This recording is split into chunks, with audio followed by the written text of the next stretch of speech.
in the frozen darkness of a late December night in a remote, snow-choked county in northern Minnesota or interior Alaska. Temperatures have plunged to 28 degrees Celsius, 18 degrees Celsius.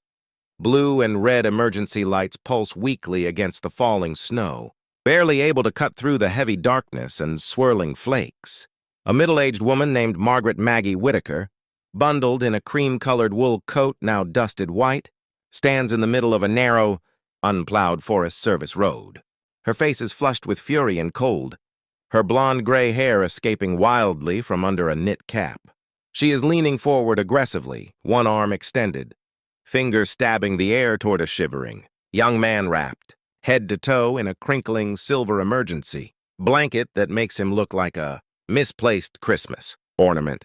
The young man, early 20s, is perched on the seat of a county sheriff's snowmobile. His name is Ethan Caldwell. His lips are blue-tinged, his eyes wide and glassy with cold and something that might be shock or guilt. One gloved hand clutches the edge of the mylar blanket.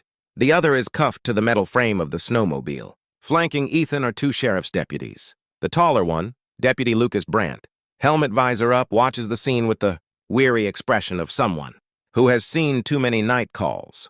The second deputy, shorter and stockier, is still wearing his full-face helmet with the snow visor down, giving him an insect-like appearance as he silently holds the snowmobile's throttle. Behind them, a sheriff's SUV with chains on the tires sits at an angle. Doors open, dome lights spilling weak yellow onto the snow, tire tracks and boot prints, and what looks like drag marks lead away from the vehicle into the dark wall of pine trees. Maggie's voice cracks the silence again, hoarse from shouting and cold. "You think a blanket and a cup of cocoa are going to make this all go away, Ethan? You think you can just leave him out there?" The boy flinches at every word. Deputy Brandt shifts his weight and speaks quietly, almost gently. "Maggie, we need to get him to the station. And you need to come in too. We'll sort this out where it's warm. But you gotta stop yelling at him for 5 minutes so we can all get out of this wind." Maggie rounds on the deputy eyes. "Sort it out? My brother is still missing. He's out there somewhere because of him." Finger jab. "And you're worried about wind?" Somewhere in the trees, a branch cracks under the weight of accumulated snow. Everyone flinches except Maggie. Core story questions, required elements to include. What exactly happened between Ethan and Maggie's brother, Daniel Whitaker, 41, earlier that evening? Why does Maggie believe Ethan is directly responsible for Daniel's disappearance? What is Ethan's actual version of events? Is he lying, telling a partial truth, or completely innocent? What secret or hidden relationship exists between Ethan, Daniel, and possibly Maggie herself that makes this accusation so emotionally explosive? What physical evidence, or lack thereof, did the deputies actually find at the scene? Is Daniel truly missing, or is something much darker going on? How does the brutal cold, isolation, and rapidly worsening blizzard affect the investigation, the characters' decisions, and their physical, mental states as the night progresses? On a frozen mountain road deep in the forest, flashing red and blue lights cut through the falling snow, a young woman, wrapped in a silver emergency blanket, sits trembling beside a rescue vehicle, her eyes filled with shock and unanswered questions. Two rescuers stand nearby, their faces tense after pulling her from the edge of disaster. Suddenly, an elderly woman steps forward, pointing an accusing finger, her voice sharp with anger and fear. She claims the accident was no mistake, that someone wanted this to happen. As the cold wind howls and secrets begin to surface, the truth behind that snowy night slowly unfolds, forcing everyone present to confront guilt, courage, and the price of survival. The old woman's finger trembled as she pointed toward the forest road. "You don't know what you pulled her out of," she said, her voice breaking. "That road has taken lives before, and tonight it chose her." The young woman in the silver blanket slowly looked up.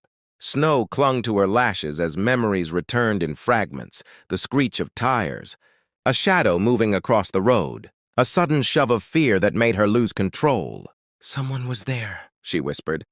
"I wasn't alone." The rescuer tightened his gloves, exchanging a worried glance with his partner. The police lights flashed brighter, painting the snow in red and blue as the wind carried an eerie silence from the trees. Deep in the forest, something shifted, proof that the night's danger wasn't over yet. Everyone froze. The rescuer instinctively stepped in front of the girl, his hand tightening around the rope at his waist. The police officer reached for his radio, whispering for backup, while the old woman's anger faded into fear. "I told you," she murmured. "The mountain never lets go so easily." The girl's breathing quickened beneath the silver blanket. "I saw him," she said, her voice barely louder than the snow falling around them. He stood in the road and smiled. Suddenly, footprints appeared at the edge of the trees, fresh, deliberate, leading straight toward the flashing lights. The wind died down, the forest holding its breath, everyone froze. The rescuer instinctively stepped in front of the girl, his hand tightening around the rope at his waist. The police officer reached for his radio, whispering for backup, while the old woman's anger faded into fear. "I told you," she murmured. "The mountain never lets go so easily." The girl's breathing quickened beneath the silver blanket. "I saw him," she said, her voice barely louder than the snow falling around them. He stood in the road and smiled. Suddenly, footprints appeared at the edge of the trees, fresh, deliberate, leading straight toward the flashing lights. The wind died down, the forest holding its breath, the sparks. Snow began to fall heavier now, blanketing the road in silence. What had seemed like an attack was turning into a terrible misunderstanding, one born from fear, love, and a single second of panic. The girl closed her, tears slipping down her frozen cheeks as the truth settled in. Fear had nearly cost her life, but courage had saved it. The man was gently led to the side, not in handcuffs, but with a blanket around his shoulders, his guilt heavier than the snow on his coat. The old woman stepped forward slowly and wrapped her arms around the girl. "You are alive," she whispered. "That is all that matters now." As dawn crept over the mountains, the flashing lights faded and the forest grew quiet again. The road, once filled with panic and blame, became just another path covered in fresh snow, holding no anger, no secrets, only silence.